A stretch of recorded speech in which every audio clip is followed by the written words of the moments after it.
Hi. What's up, everybody? This is Cozy. I am your host, Joat Sndtrk, Manila. Right?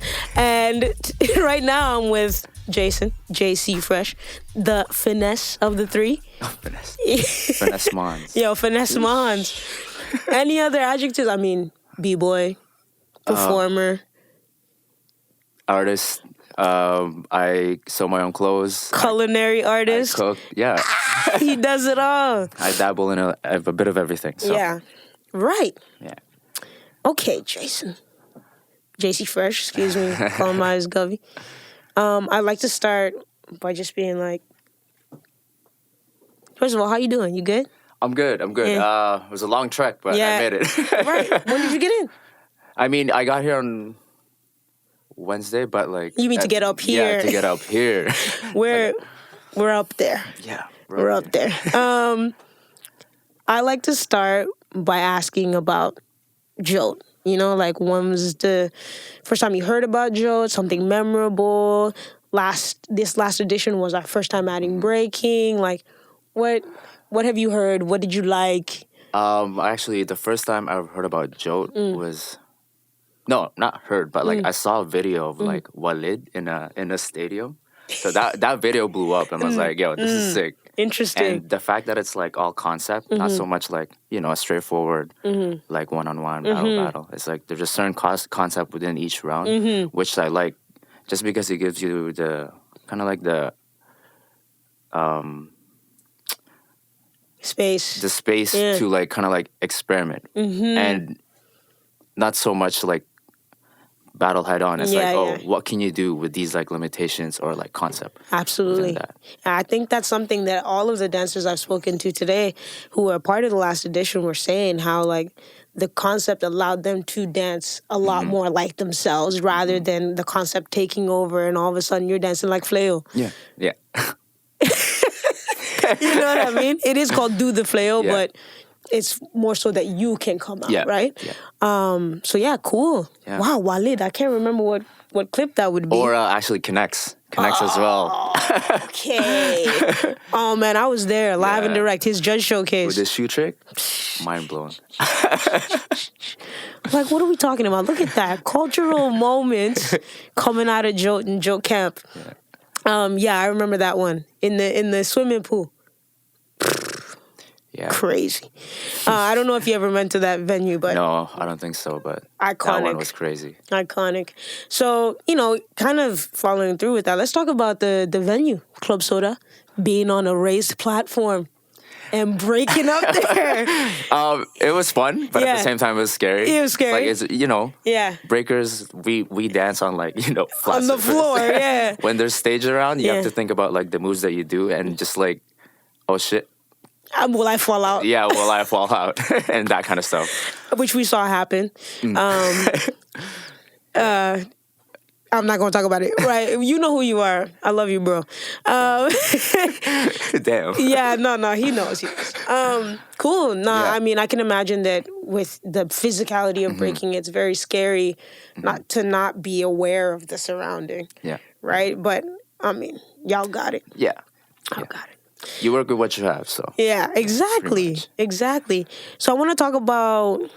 I'm drawing a blank as far as the rules, but I know that we did our best in the curation for there to be a music-based rule, right? Was there one for breaking? Get funky with it. I remember that, and I remember there being a James Brown track. Yeah. Right? Yeah, and I think I danced to that one. Yeah, I do remember that. Yeah. I do remember that. How was that? For me, that was like...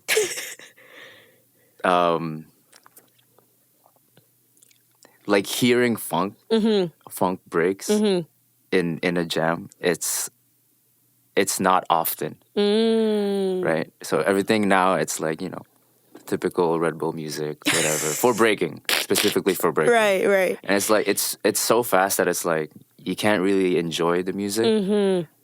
And like, prior to that, you have to think of like the moves that you have to do, right? So it's like, how can I enjoy this? Red Bull music.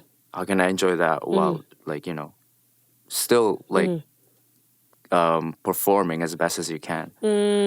But with like funk breaks or just like hearing like the old school classic breaks, it's refreshing because it's like it's nostalgia. Yes. So when you hear that kind of stuff, it's like, oh, it brings back memories as to Yeah. like when I started dancing, or just like hearing it like when you're taking workshops or whatever. So yeah, Right, you remember a time where it was simple, and there wasn't so much like cerebral Yeah. going on. Yeah. And when we say Red Bull music, we're talking about like sort of non-copyrighted, really fast, really BPM. fast BPM that, it almost seems impersonal because, it's devoid of those things that kind of make a song Yeah, that you can attach yourself to.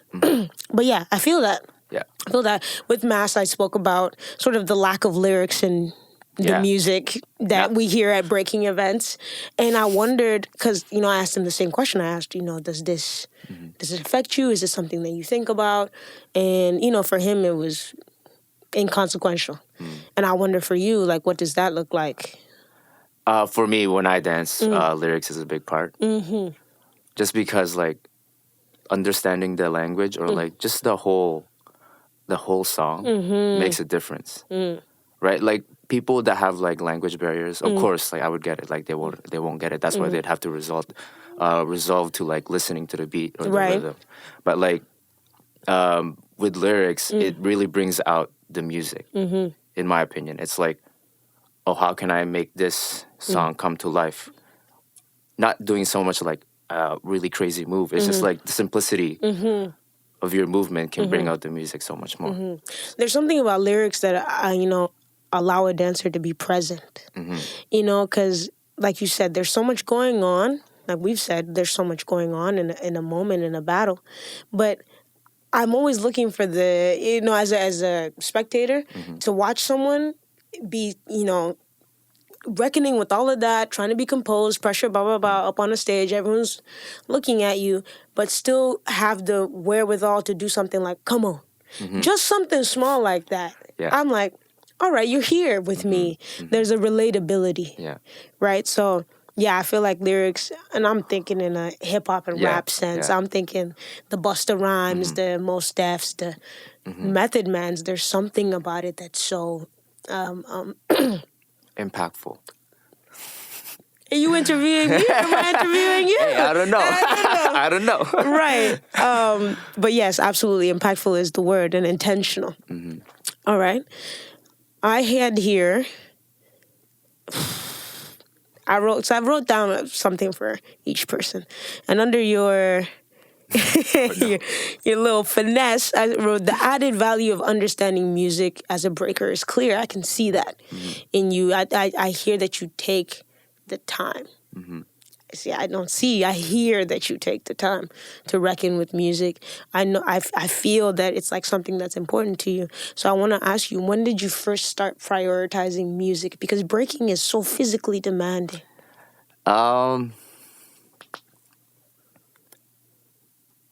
It's like it was a progressive kind of like let's say like learning experience. Just because like the people that I learned from when or like the people that I looked up to in the beginning, they pretty much tried to embody the dance.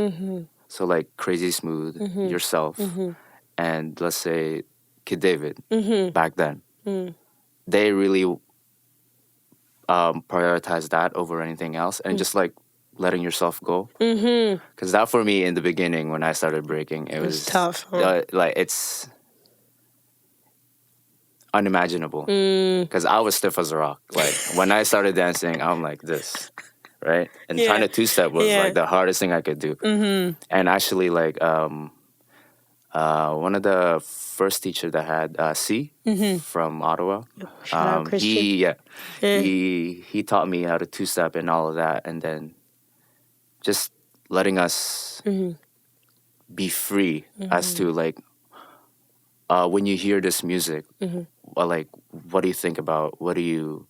How can you interpret that into your dance? So that for me was like, I'm fortunate enough to be like taught that way. Not so much like so structured that it's like oh, you have to do this, you have to do that, you have to do that. Like that for me takes away like the fun part of like freestyle or like, you know.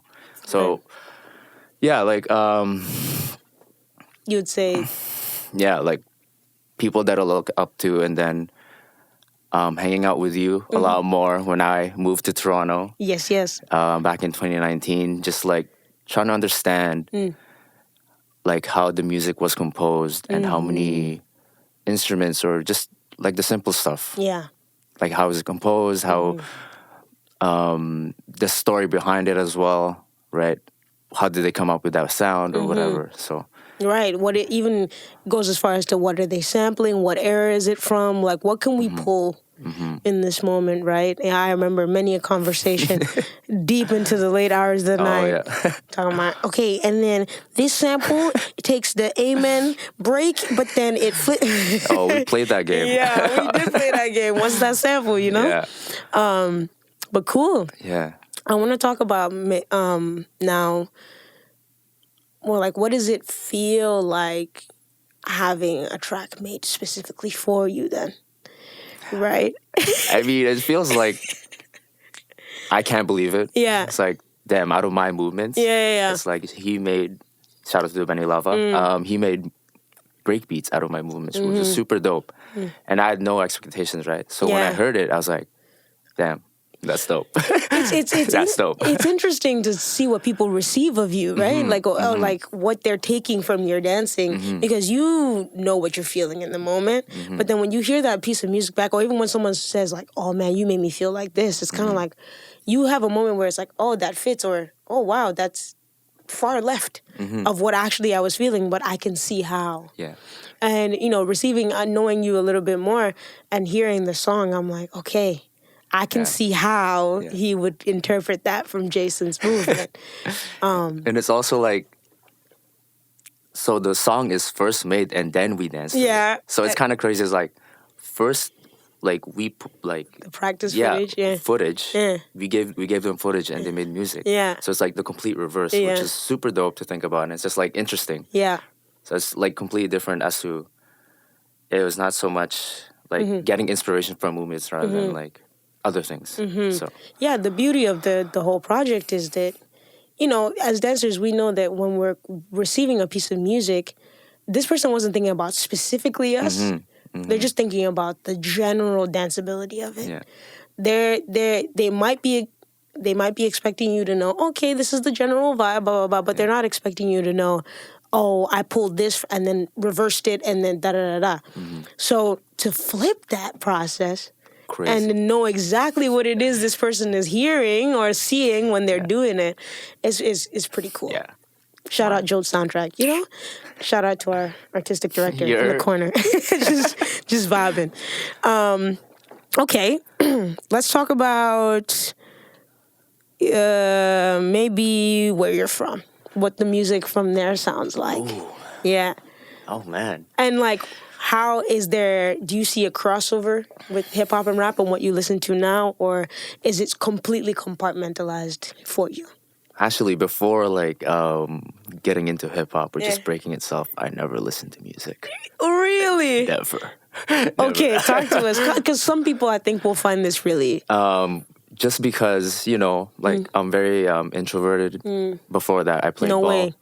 Played ball throughout high school. Yeah, I had no interest in music whatsoever because I hated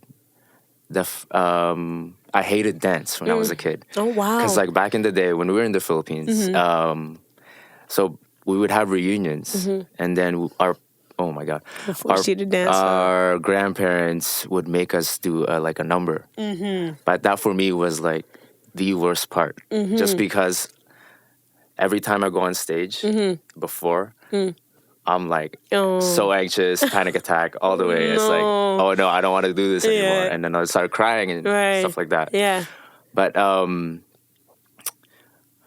I feel like music was always been a part of my life, but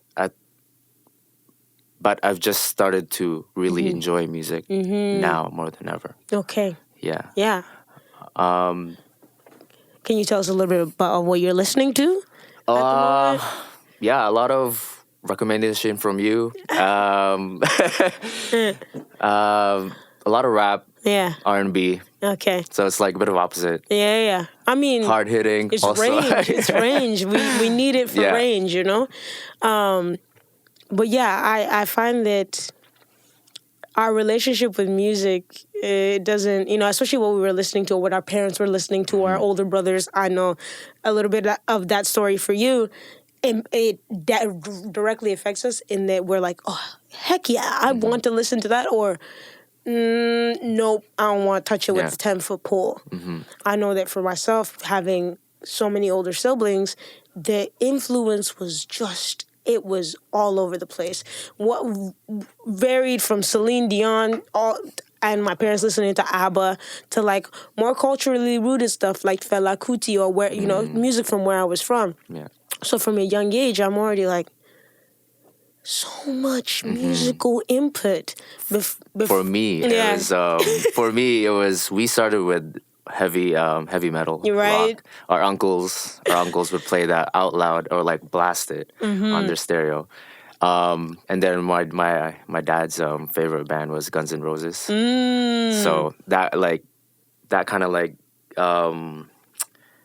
lineage us to like rock, metal, and then we went emo for a bit back in like grade school. Yeah. And then now like appreciating more like hip hop Yeah. and just hip hop culture and music, which is like Do you feel like now when you've arrived at hip hop and rap that it solidifies your breaking for you in a way? Because it's like, this is the music that this dance is meant to be done to? Definitely. Yeah. Definitely. Just because there's history that comes with the music, right? So like trying to understand the music is also like trying to understand where the dance came from and how it was perceived. And because for me, like history is a big part of like why I break, because I want to know everything from the past. It's like it's interesting for me. So like music plays a big part in how it came to be, and that for me it was like it was the only thing that kept me interested. Like right, what's this? Yeah, sometimes the physical part of the dance, like just the dance alone, it just gets a little bit, it gets a little bit boring, Yeah. And I know that for me, there are some tidbits of musical information that make me go, you said what? Yeah. About what? What do you mean Pharrell always has a 4-bar loop? Dun, dun, dun, dun, in front of his music. What do you mean? I never heard that. Yeah. And all of a sudden you go back and you re-listen. But now it's active listening, right? And then all of a sudden the music makes a lot more sense. And now I'm amped. The next time I get a Pharrell song, I'm going, bam, bam, bam. Like no one talked to me. No one talked to me. Or like, or more so, I'm trying to give you that same feeling I had when I found out, but through my own body. Yeah. And I wonder for you, like, because that's a noble thing to do, to decide to dedicate yourself to the music as a b-boy, right? It's not something that's common. Yeah. Let's say right now. Do you find that people push against that, or is it accept? Like, what? How do you feel? In the end of the day, it's like that's what I want. Because like people now, it's like the whole Olympics, breaking in the Olympics. Like I get it. Do what you have to do in order to like become top one, whatever. But for me, that's just that. There's nothing else. So like, just focusing more on the music, kind of like it's refreshing for me as I'm trying to like still trying to figure out what my whole dance is. Your whole lane is, yeah. Because like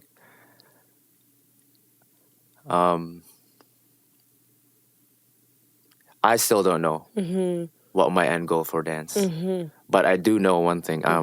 I want to keep it. I want to keep doing it forever. So for me, it's not like, oh, I have this goal. And for that's me, that. I want to keep going Past that. until I can't do it anymore. Right.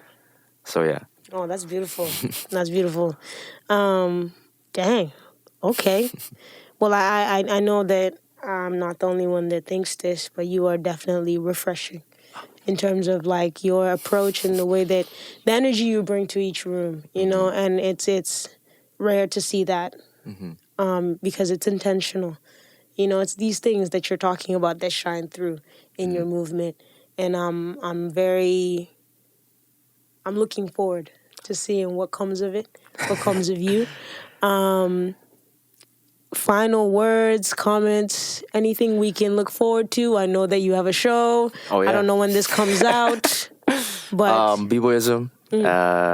Our show is at June 2nd, 3rd, and 4th at National Monument National. I have no idea. Somewhere there. Yeah.